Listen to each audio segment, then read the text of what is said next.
Do you know what day of the week you are most likely to die from a heart attack? Take a guess. I'll give you a second. It's Monday. Care to guess what time? It is between 8 and 9 a.m. Do you know what else happens Monday at 8? That is the same day and time people get ready to go into jobs they hate. Coincidence? I don't think so. Take a look at this chart. This is the lifespan of the average person. On average, we live about 80 years. If we're lucky, we start working at about 18, and we work, and retire at about 67. Now, what does this tell you? That for better or for worse, the majority of your life will be spent at work. Do not spend that time unhappy. Like my friend Jay. See, Jay would always say, when I finish school, then I'll be happy. Well, Jay finished school, but he wasn't happy. So then Jay said, when I get a job, then I'll be happy. Jay got a job, but he still wasn't happy.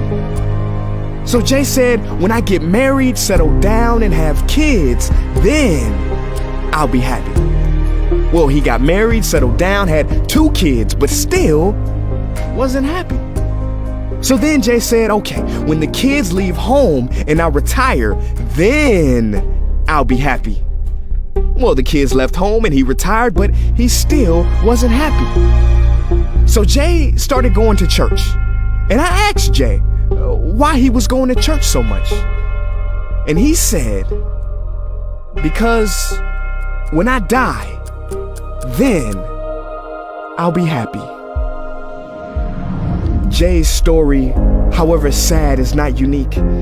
I could have replaced Jay with Johnny or Bonnie. In fact, Jay's initials stand for just about everybody. Many of us are like Jay, but it is not our fault.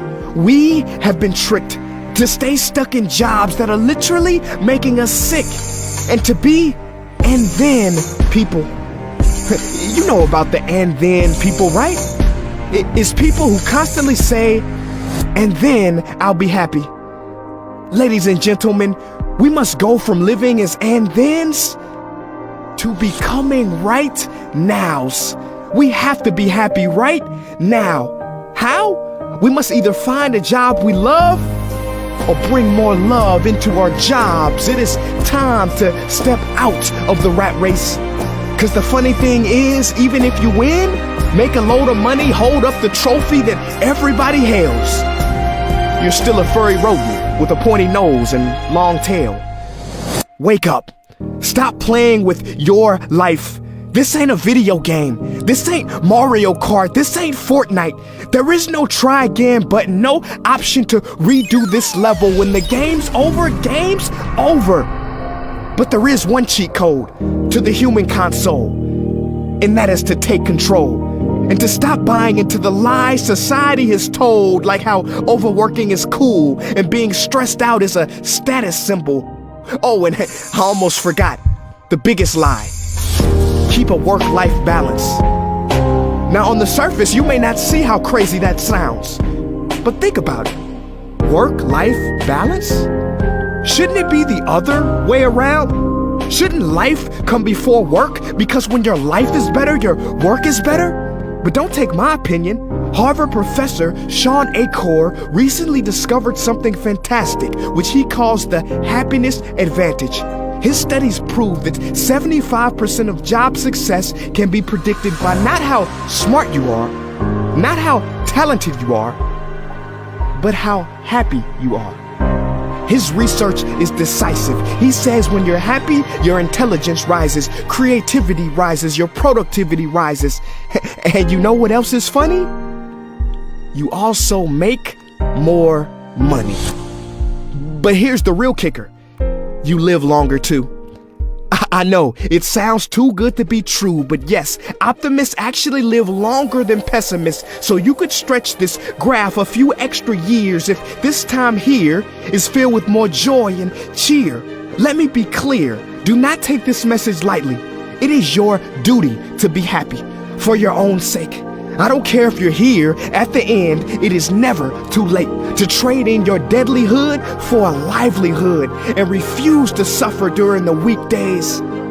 Ironic they call it that, cause you're literally in a weekdays where you're constantly waiting for the weekend. See, I believe so many people die of heart attacks because they are involved in work that their hearts are just not in.